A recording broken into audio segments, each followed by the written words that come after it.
الناجات ذو العرش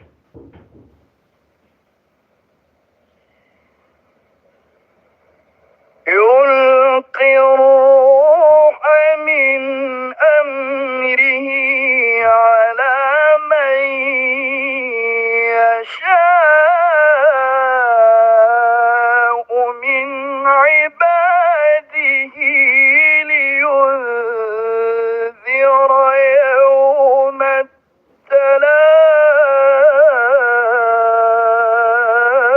التلاق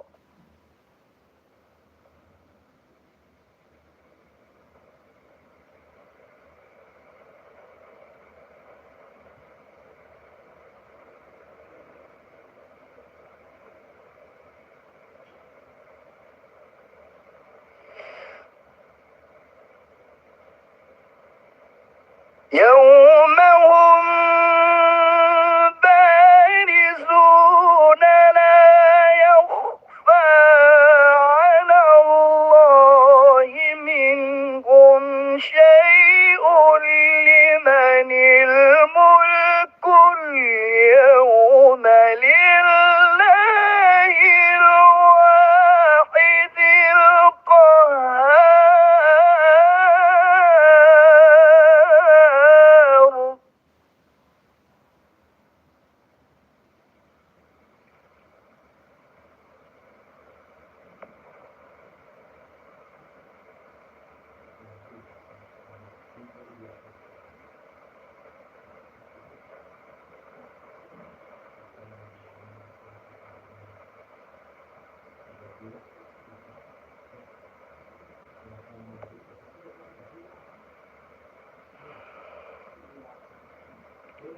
اليوم تجزى كل نفس بما كسبت لا ظلم اليوم إن الله سريع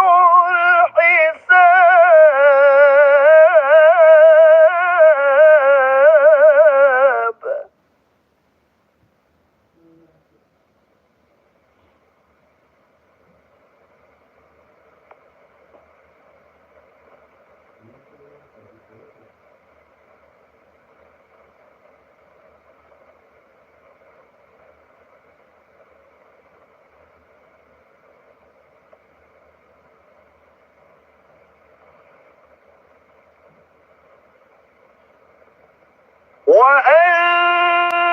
وأنذرهم يوم الآزفة إذ القلوب لدى الحناجر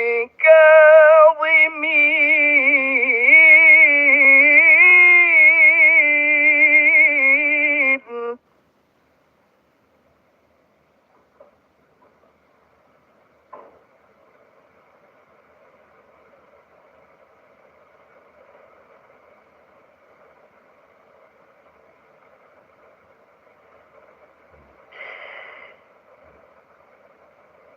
ما للظالمين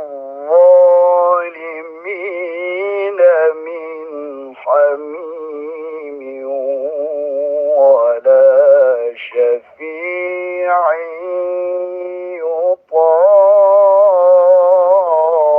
يطاع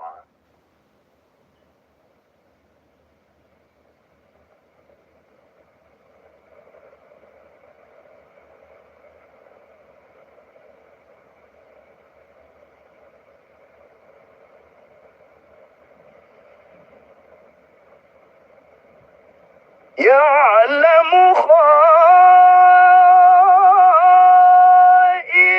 الأعين وما تخفي الصدور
أشد منهم قوة وآثارا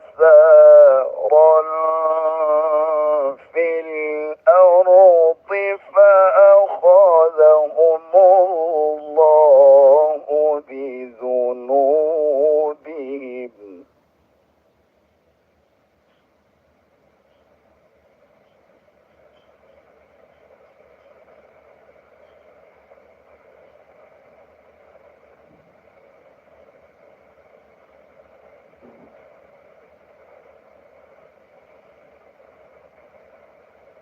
وما كان لهم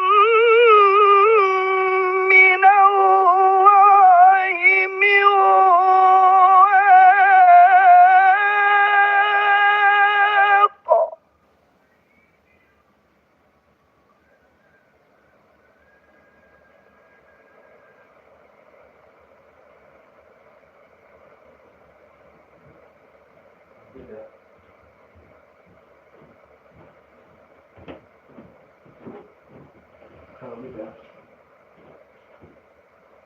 ذلك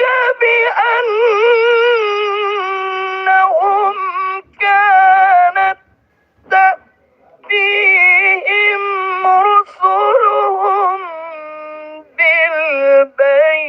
بالبينات فكفروا فأخذهم الله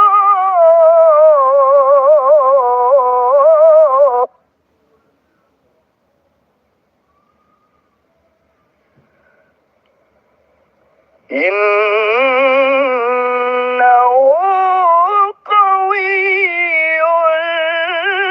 شديد العقاب.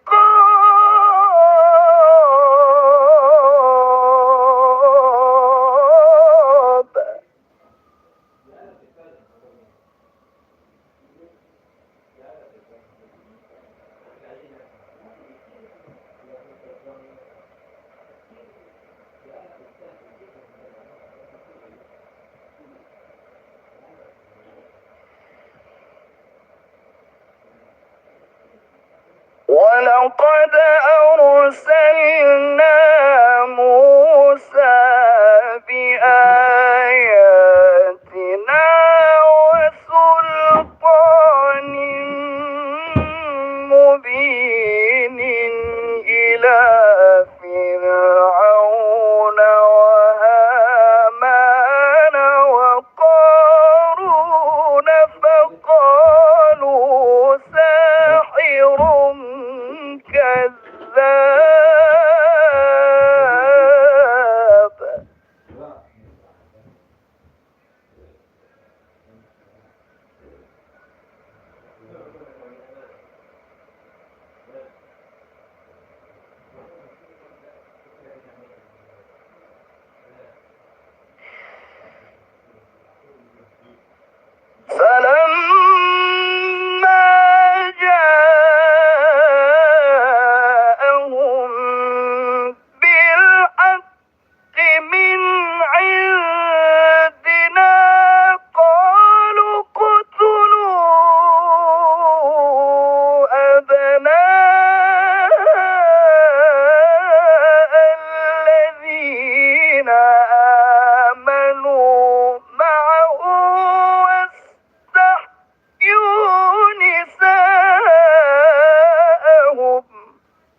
إلا وسعها لا تضار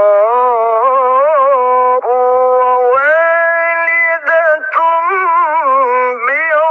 بولدها ولا مولود له.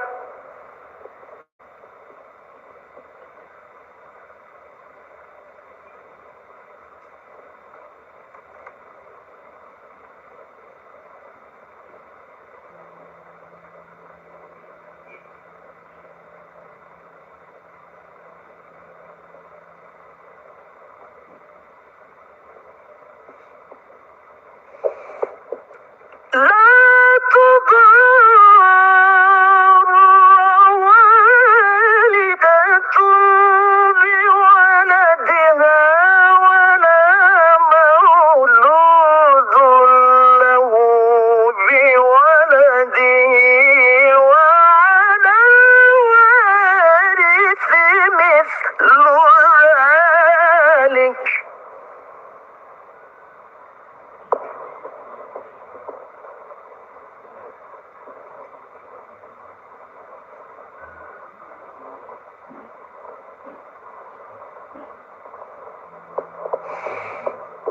فإن أرادا فصالا عن تراض منهما وتشاور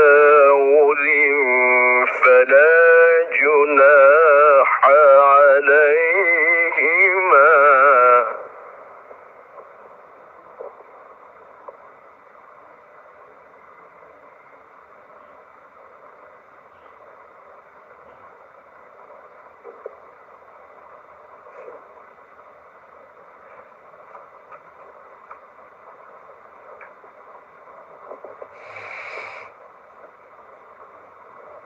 وإن أردتم أن تسترضعوا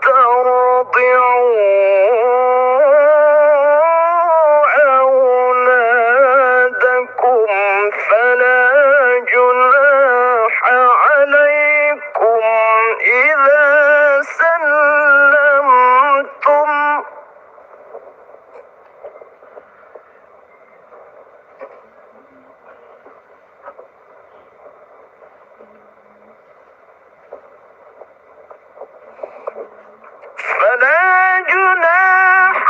عليكم إذا سلمتم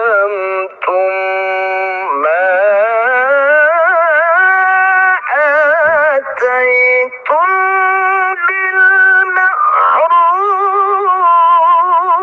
بالمعروف.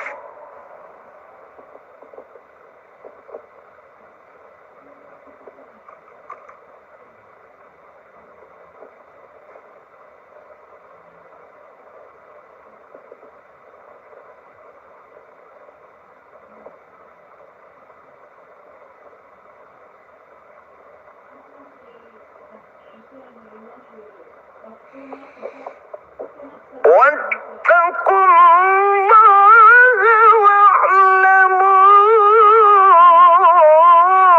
أن الله بما تعملون بصير.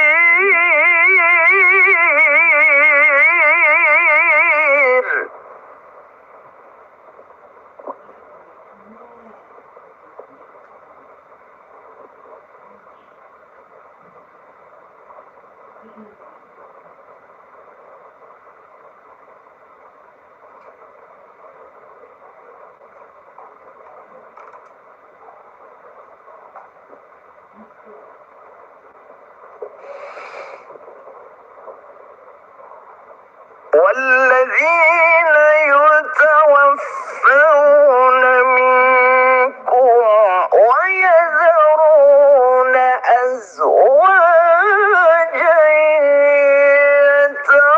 يتربصن بأنفسهن أربعة أشهر وعشرا.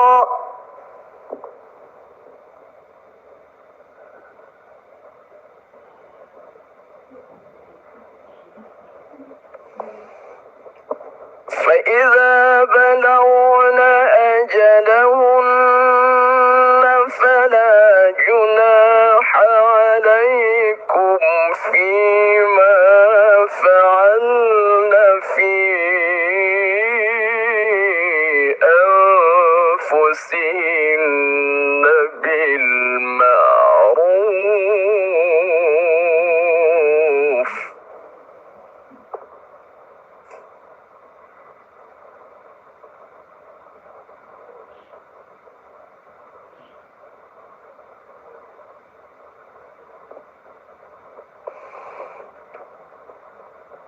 والله بما تعملون خبير.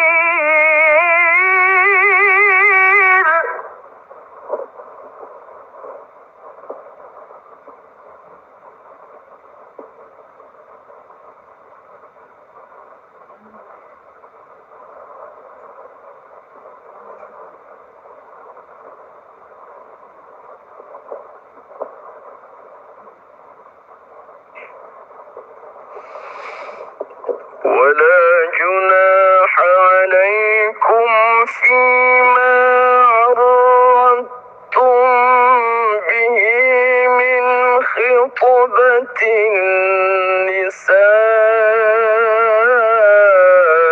أو أكننتم في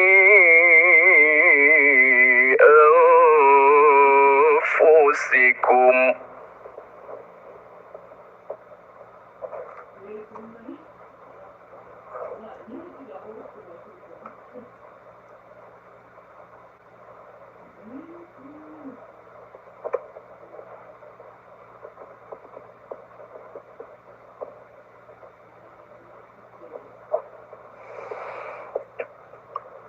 علم الله أنكم ستذكرونهن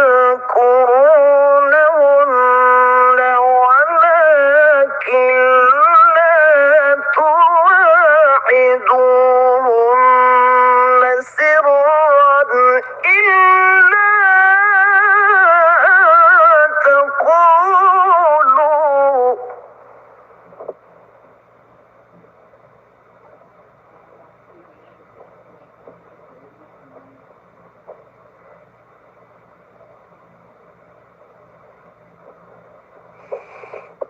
ولكن لا تواعدوهن سرا إلا أن تقولوا قولا معروفا.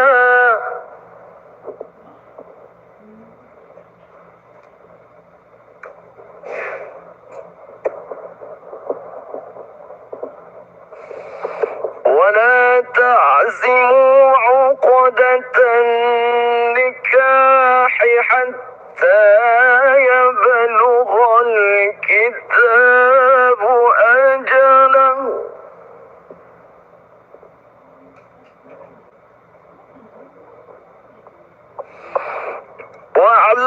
واعلموا أن الله يعلم ما في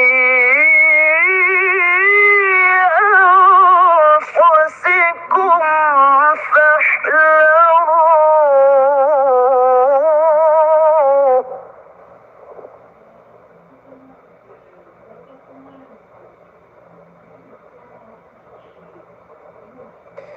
واعلموا أن الله غفور حليم.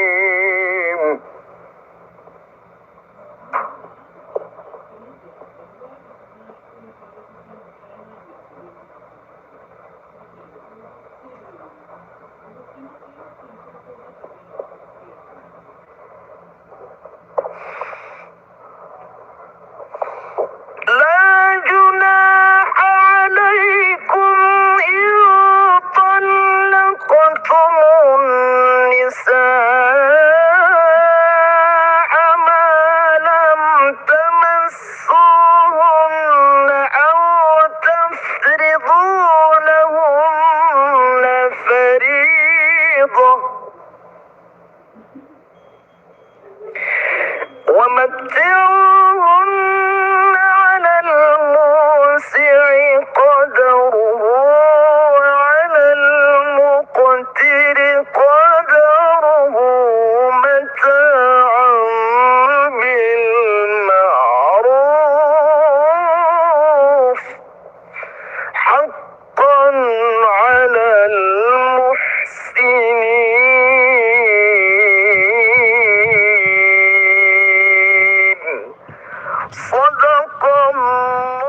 إسرائيل مبوأ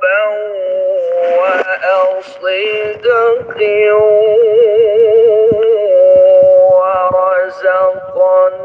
ورزقناهم من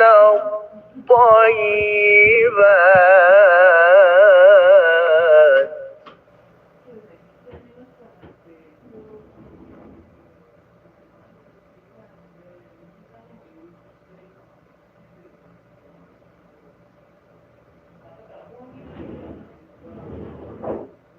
فما اختلفوا حتى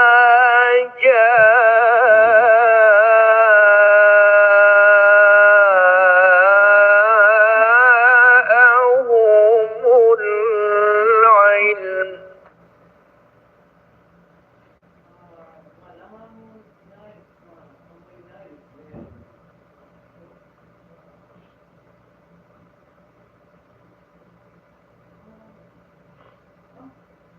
إن ربك يقضي بينهم يوم القيامة فيما كانوا فيه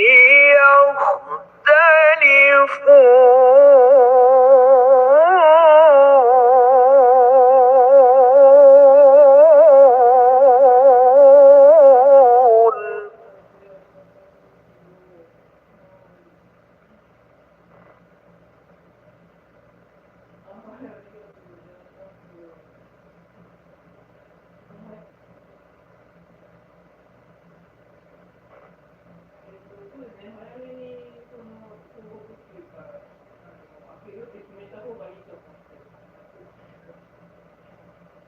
فإن كنت في شك مما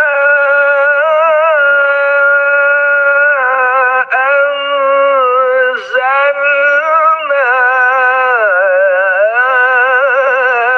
إليك فاسأل الذين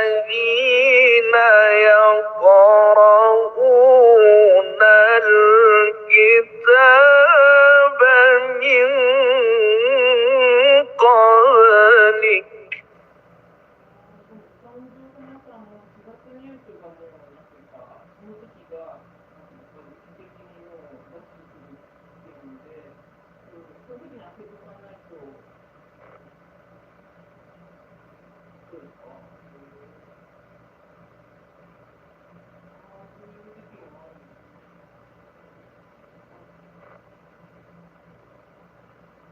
لقد جاءك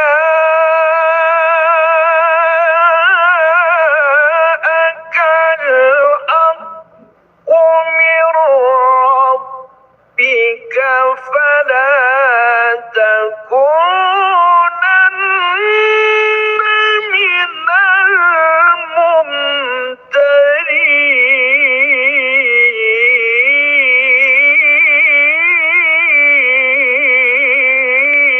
الممترين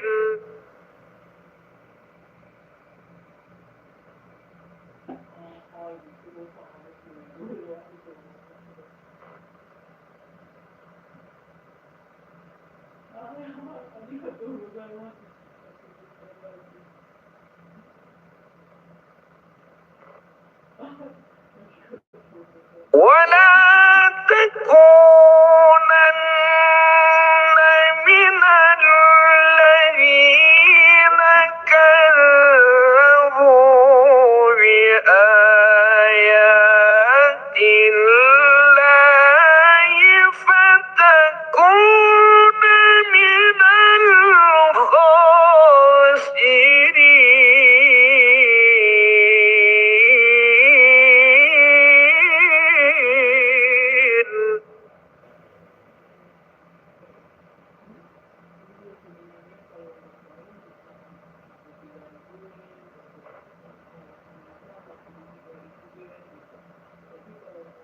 إن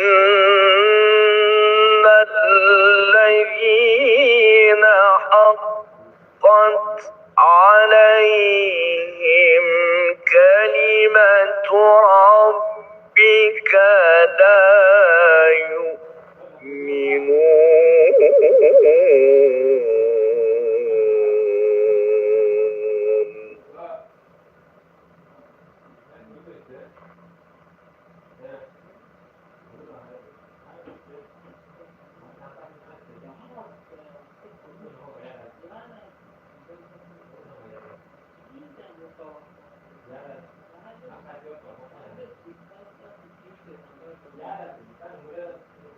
ولو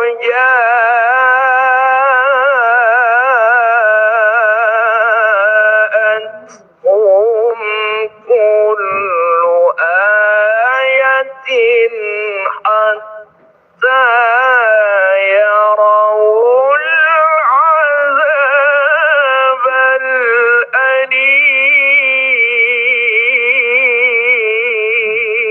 الأليم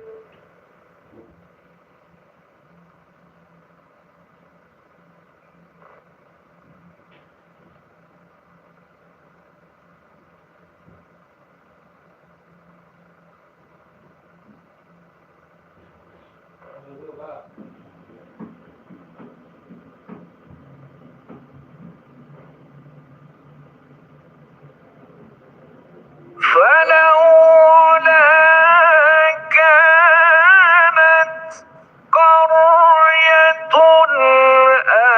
آمنت فنفعها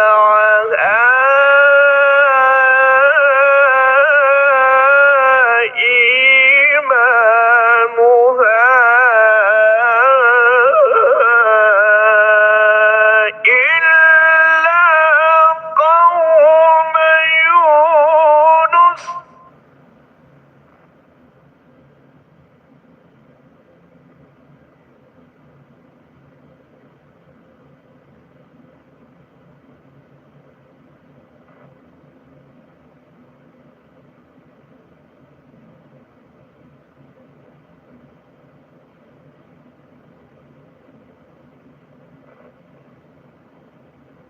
فلولا كانت قرية آمنت فنفعها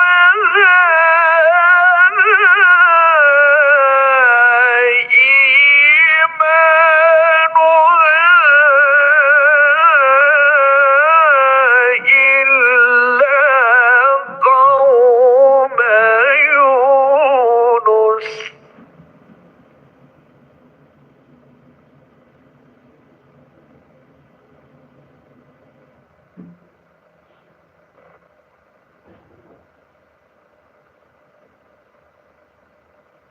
لما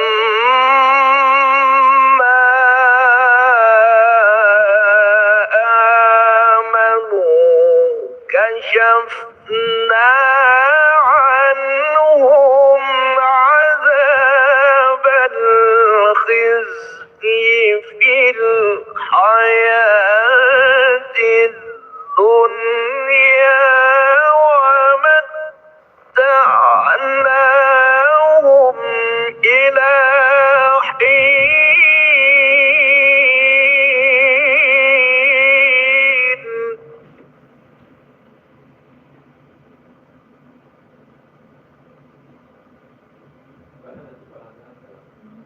ولو شاء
فهل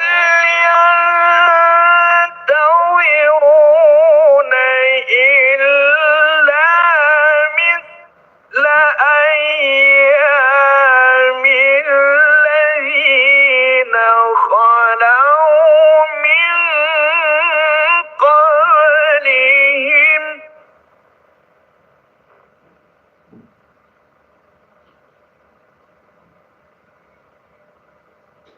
قل فانتظروا إني معكم من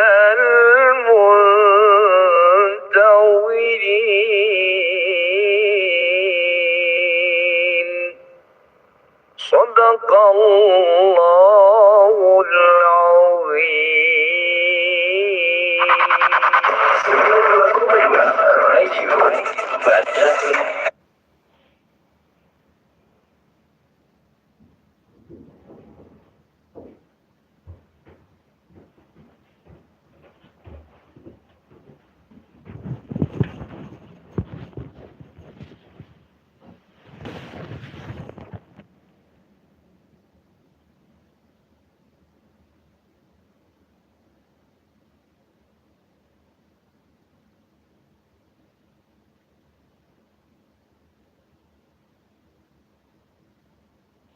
بسم الله الرحمن الرحيم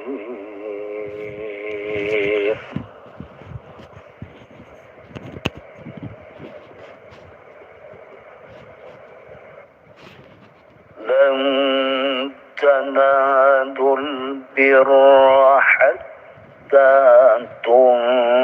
تنفقوا مما تحبون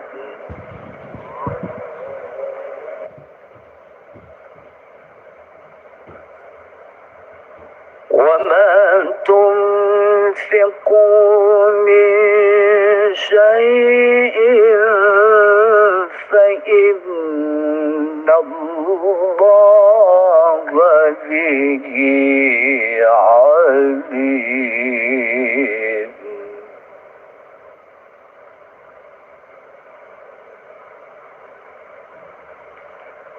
كل الطعام كان حلا لبني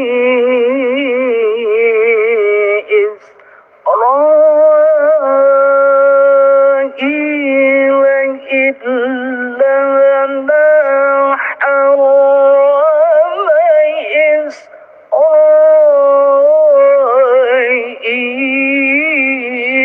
إسرائيل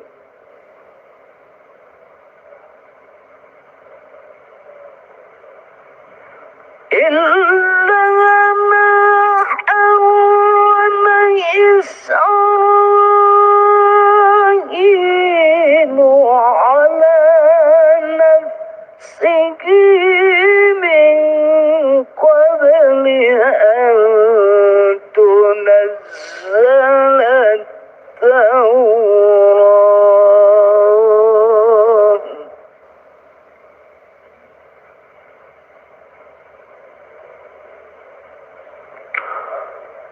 قل فأتوا بالتوراة فاتلوها إن كنتم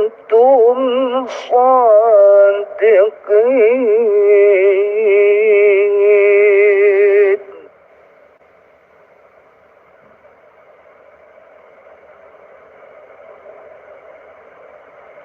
فمن افترى على الله الكذب من بعد ذلك فأولئك هم الظالمون.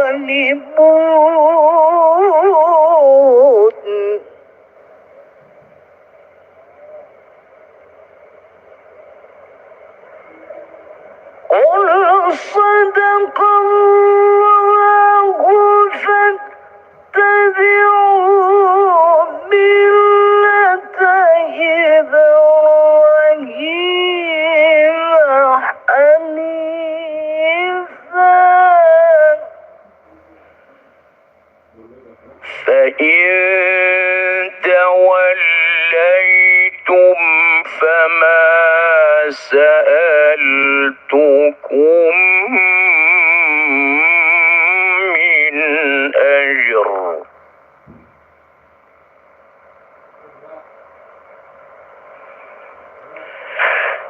إن أجري إلا على الله وأمرت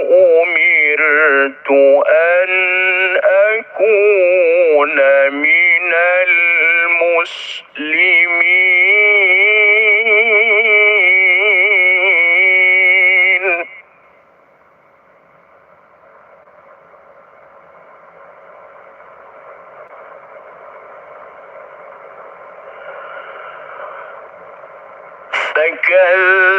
فكذبوه فنجيناه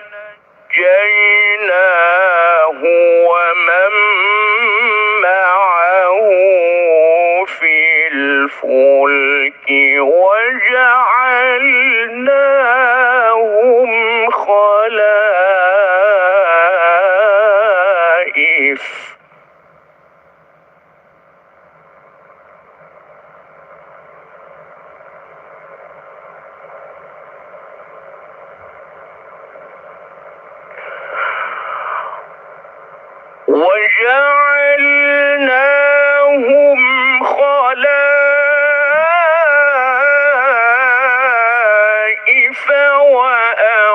وأغرقنا الذين كذبوا بآياتنا.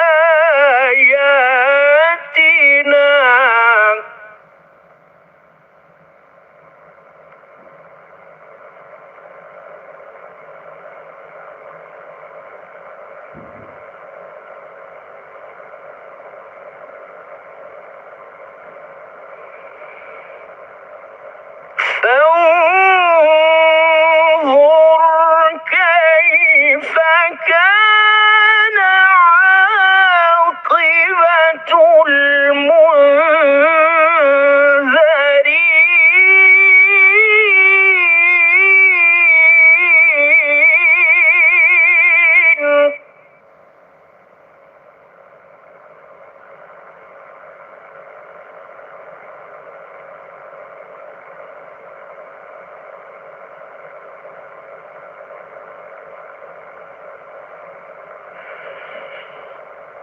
ثم بعثنا من بعده رسلا إلى قومهم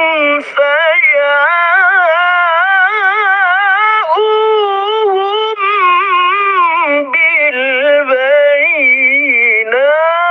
بالبينات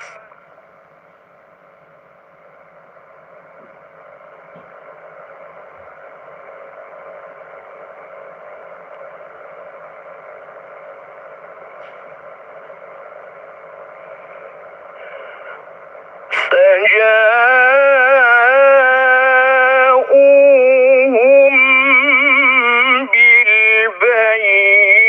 بالبينات فما كانوا ليؤمنوا بما كذبوا به من قبل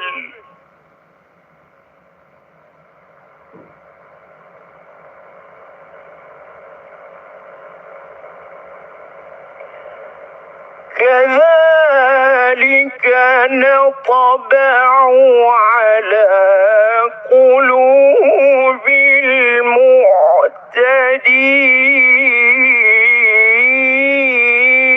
المعتدين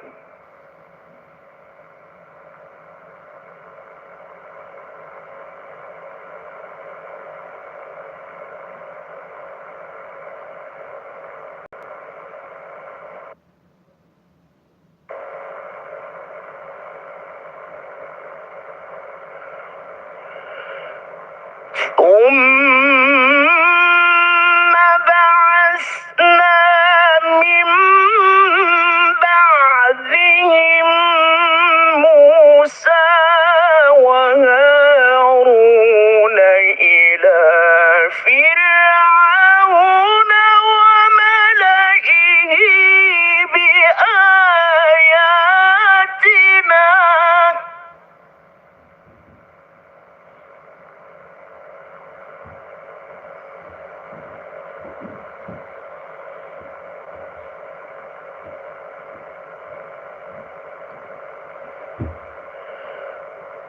وملئه بآياتنا فاستكبروا وكانوا قوما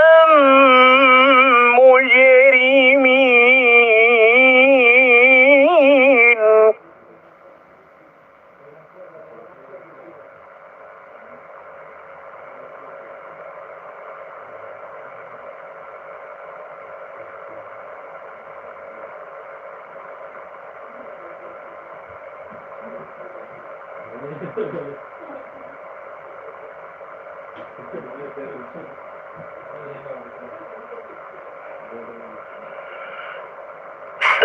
فلما جاءهم الحق من عندنا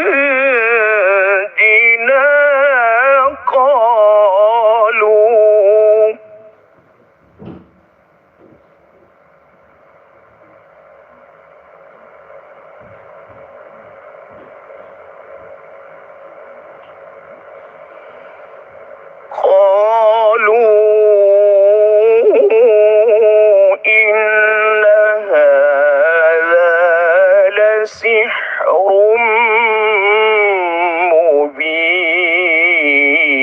مبين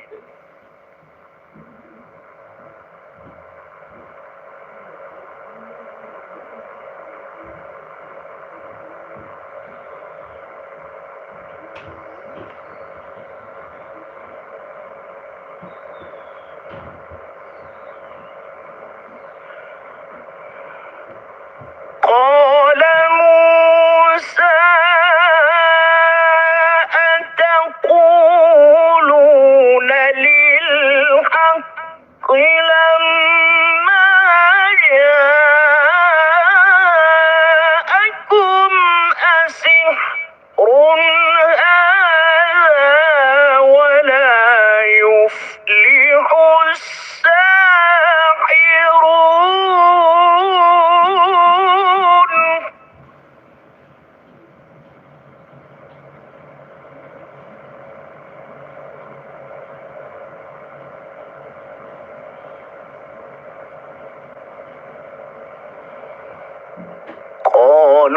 قالوا أجئتنا لتلفتنا عما وجدنا عليه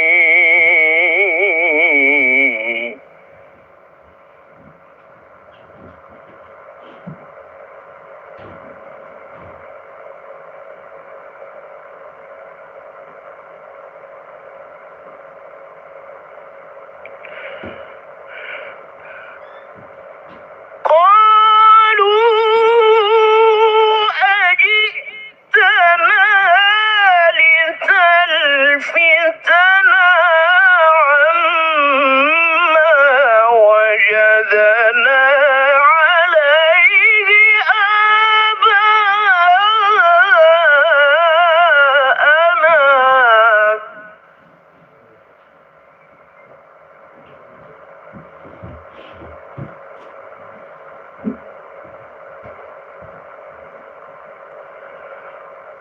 وتكون لكما الكبرياء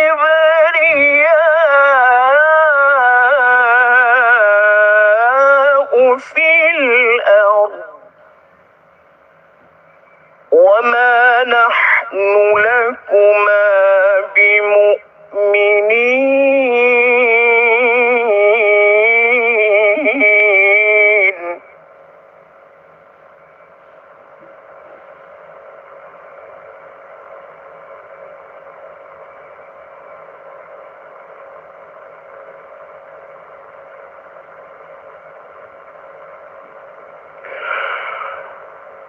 وقال فرعون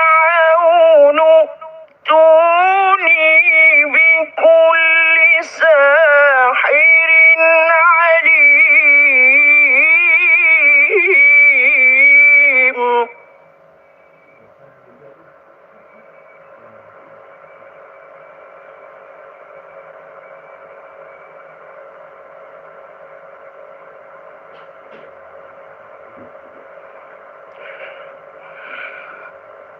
فلما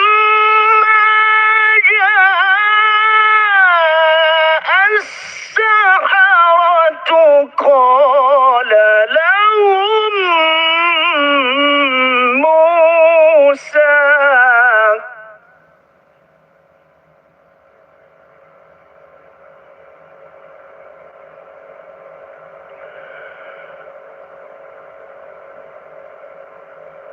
قال لهم موسى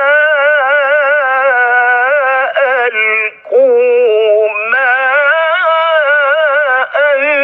أنتم ملقون.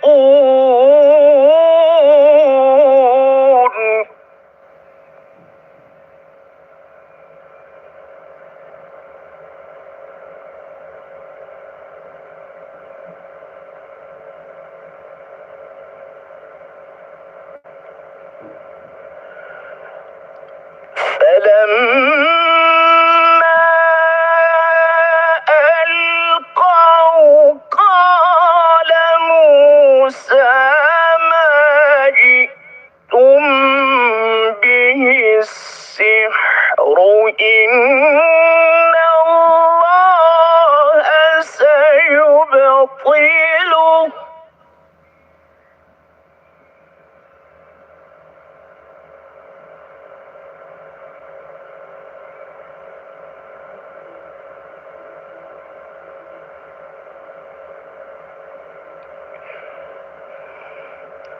إن الله لا يصلح عمل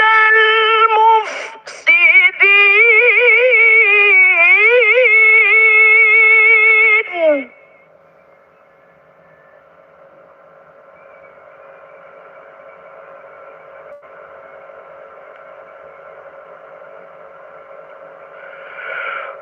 ويحق الله الحق بكلماته ولو كره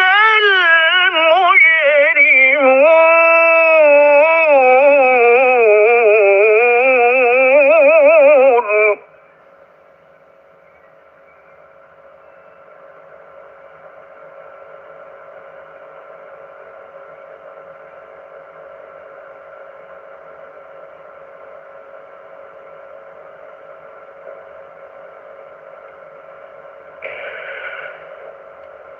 فما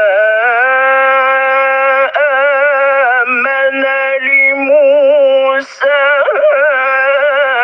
إلا ذرية من قومه على خوف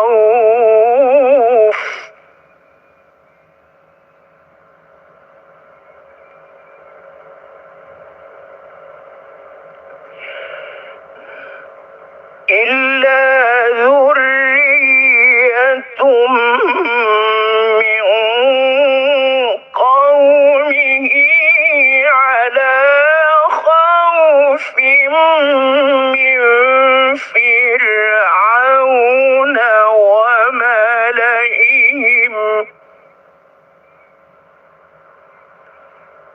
وملئهم أن يفتنهم وإن فرعون لعال في الأرض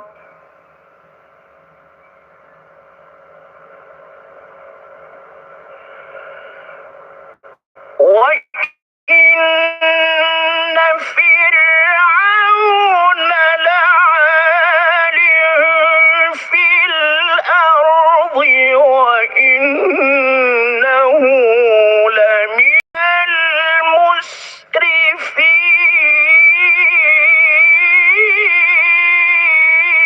المسرفين.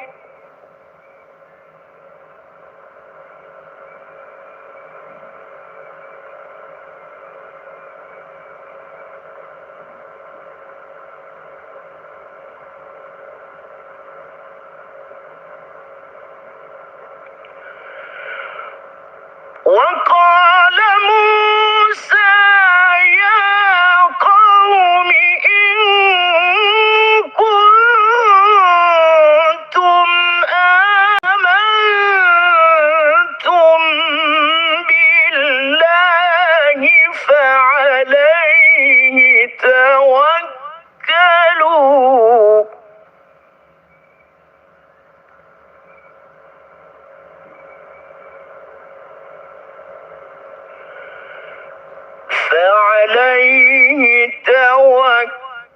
توكلوا إن كنتم مسلمين.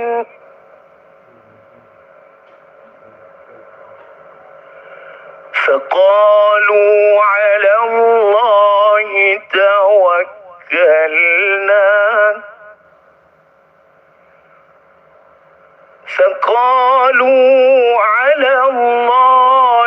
توكلنا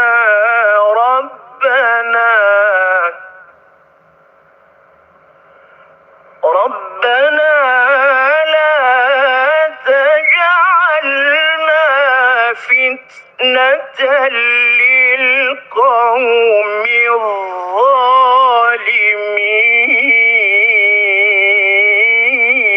الظالمين.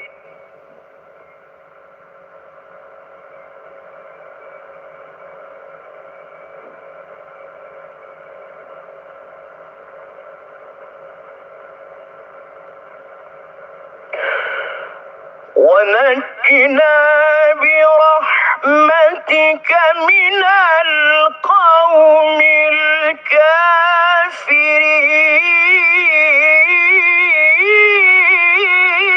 الكافرين.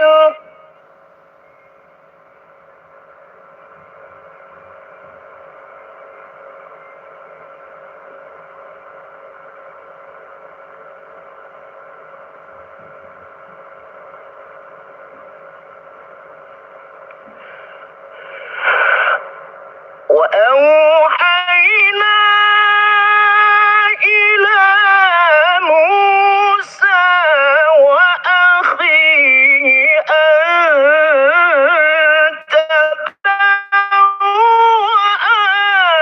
لقومكما بمصر بيوتا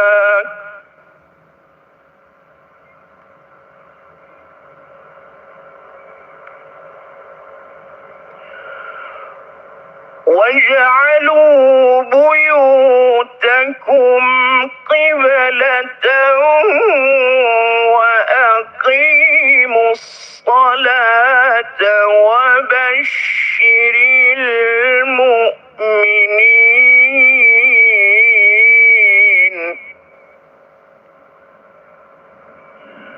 وقال موسى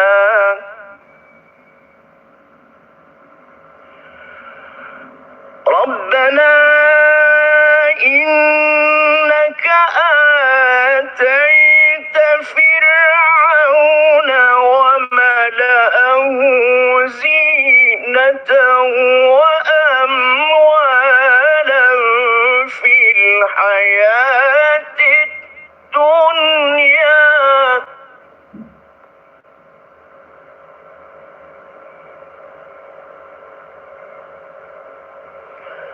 ربنا ليضلوا عن سبيلك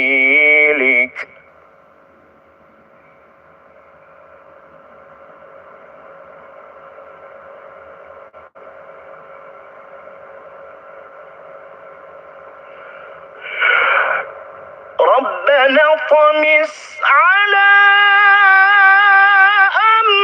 أموالهم واشدد على قلوبهم فلا يؤمنوا حتى يروا العذاب الأليم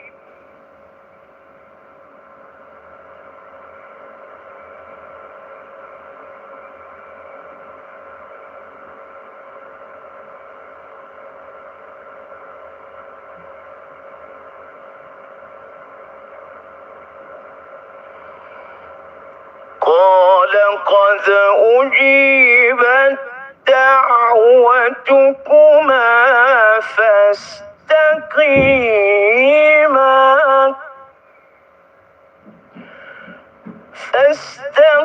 فاستقيما ولا تتبعان سبيل الذين لا يعلمون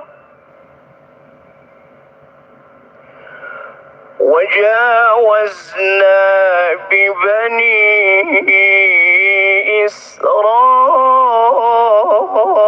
إسرائيل البحر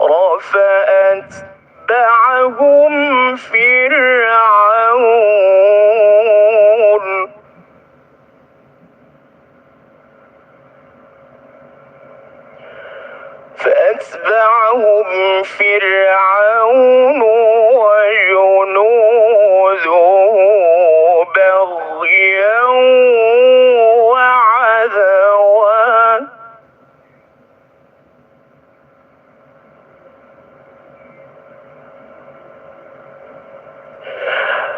حتى إذا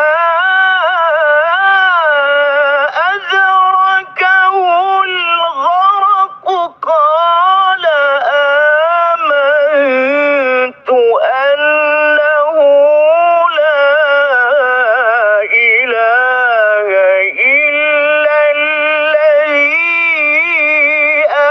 آمنت به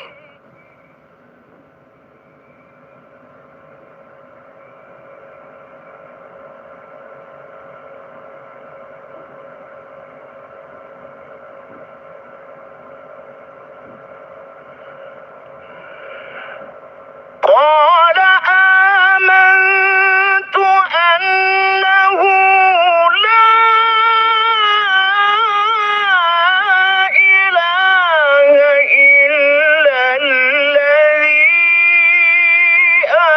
آمنت به بنو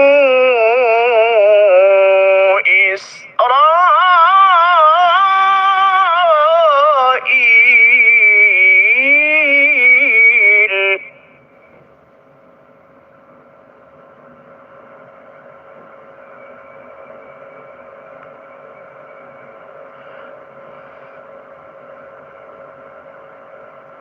وأنا من المسلمين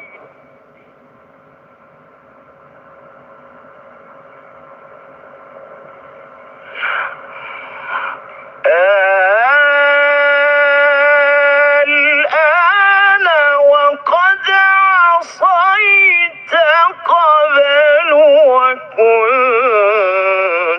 من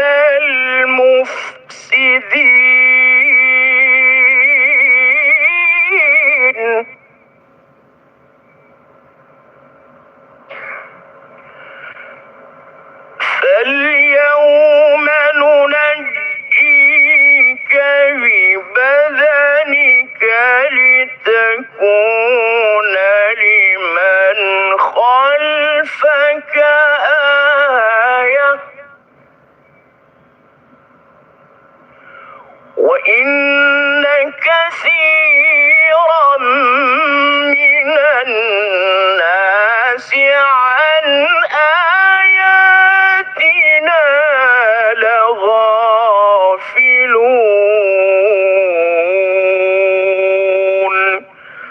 صدق الله.